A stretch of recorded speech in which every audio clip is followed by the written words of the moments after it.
Asterisk Harry's jaw clenched hard enough that the muscles in his cheek twitched. Responsibility? He repeated as though the word itself were an insult. I take responsibility for leaving a toxic environment. I take responsibility for protecting my family. I take responsibility for refusing to be the palace's scapegoat. Everything else? That's noise created by people who need a villain. Asterisk Robin listened, unmoving. The audience watched her, watched him, watched the widening gulf between them. She kept her voice even. No one is calling you a villain. Harry, we're asking whether you acknowledge the role you played in how things unfolded publicly. Asterisk Harry leaned back sharply, crossing his arms. The only role I played was surviving it. Asterisk Michael blinked, visibly taken aback by the bluntness. Surviving. Man, you make it sound like you went through a war every day. Asterisk Harry threw him a sharp look. Sometimes it felt like one. Asterisk George tapped a pen lightly against his knee, observing Harry with the quiet sharpness of someone trying to read through the fog of emotion. Harry, he said gently, you've said many times that you want peace, but peace requires cooperation, dialogue, openness. When you shut down every question, it becomes hard to see the peace you're asking for. Asterisk, Harry scoffed. Right, and you think asking me the same things I've answered for years is your definition of dialogue? Asterisk Robin didn't flinch. Then help us understand what you want people to stop asking about. Asterisk Harry opened his mouth to speak, then shut it again. His gaze flicked briefly around the studio cameras pointed at him, lights burning hot, an audience staring with curiosity that now felt hostile. Something in him twitched, a quiet frustration bordering on desperation. Asterisk, I want people, he said slowly, to stop acting like I'm the property of a monarchy I left behind, asterisk. Robin nodded. Fair. But the public isn't tracking you because of the monarchy alone. They follow you because you speak. You publish. You tell your story in new ways. And with each version, more questions come. Asterisk Harry's voice dropped, sharp and low. Maybe the questions are the problem. Asterisk Michael exhaled loudly. Man, if the questions are the problem, why show up to the place that asks them? Asterisk, the audience murmured with a mix of surprise and agreement. Harry's eyes flicked sharply toward Michael. Asterisk, because sometimes you think people will actually listen, he said. You think they'll understand? But then you show up, and it's the same circus. Asterisk Robin's patience thinned. Her voice lost its softness, replacing it with clean, unmistakable authority. Harry, we are not a circus. We are journalists. We ask questions because people want clarity, including your supporters. Asterisk Harry stared at her, chest rising and falling with faster breaths. The hit landed, not because she was harsh, but because she was right. Asterisk Robin leaned forward a fraction of an inch, controlled, steady, unafraid.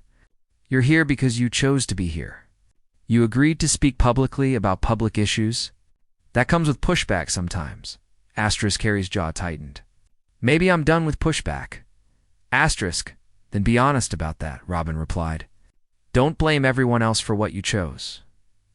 Asterisk, a ripple moved across the studio, soft gasps.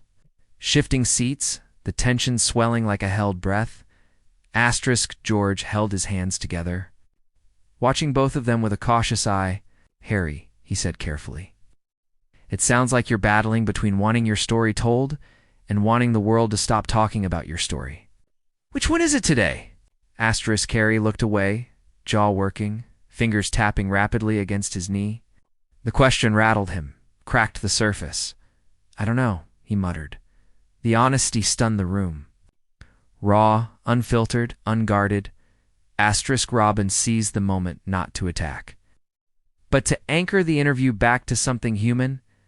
Asterisk, that's okay, she said quietly. Not knowing is human. Confusion is human. But anger cannot be the only part of your story. Asterisk Harry tensed again at the word anger. I'm not angry, he snapped too quickly. Asterisk Michael let out a low sigh. Brother, everyone here can see it. And that's fine. But pretending you're not angry is just making this harder. Asterisk Harry's shoulders rose and fell again, breathing shaky now. The audience watched him differently, less like a prince on display, more like a man struggling to hold his own narrative together. Asterisk Robin softened her tone without losing firmness. Harry, you've gone through more than most people ever will, and you've spoken bravely about trauma. But right now, you're shutting every door before we even knock. Asterisk Harry swallowed hard, throat tightening. His eyes flicked briefly toward the floor. He looked like someone torn between defending himself and collapsing into the truth. Asterisk George leaned in slightly. What happened before you walked in today? He asked quietly. Because this isn't the man we met backstage. Asterisk Harry blinked, startled by the shift. The question wasn't accusatory, just observant. Human, asterisk. He paused, jaw working. It doesn't matter. Asterisk Robin shook her head gently. It matters if it's shaping what's happening on this couch. Asterisk Harry's throat bobbed. A tiny, fleeting moment of vulnerability crossed his features before he hardened again. I'm just tired, he muttered. Asterisk. Michael nodded. Okay, that's real. That's something we can work with. But being tired doesn't mean you get to treat everyone like an enemy, asterisk. Harry's head snapped up. Asterisk Robin spoke before he could react. Michael's right. We're not your enemies. We're not your family. We're not the tabloids. We're not the institution. Asterisk, then, what are you? Harry asked quietly. Asterisk Robin met his eyes. The people trying to help you tell the story you came here to tell. Asterisk, the silence that followed was heavier than any argument. Harry breathed out slowly, his body deflating just enough that the studio sensed a shift. Asterisk, he looked at Robin not with anger now, but something closer to confusion, maybe even recognition. I didn't mean for this to go like this, he said quietly. Robin nodded. No, none of us did. Asterisk Harry rubbed his palm over his jaw, suddenly looking much younger than his title. Maybe I shouldn't have come, he whispered. Asterisk George offered a small, sympathetic smile. Or maybe you needed to... Asterisk, the audience softened. Two bodies relaxing. Eyes shifting from judgment to curiosity again.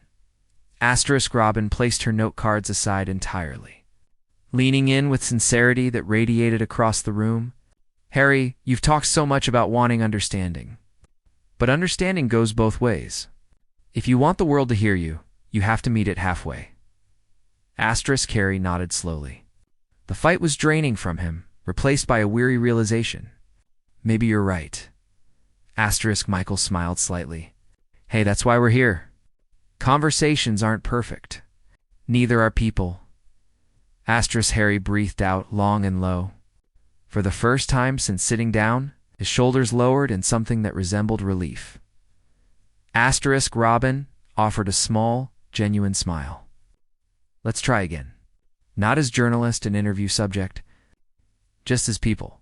What do you need right now, Harry? Harry looked at her really, looked at her hand. His expression softened faintly.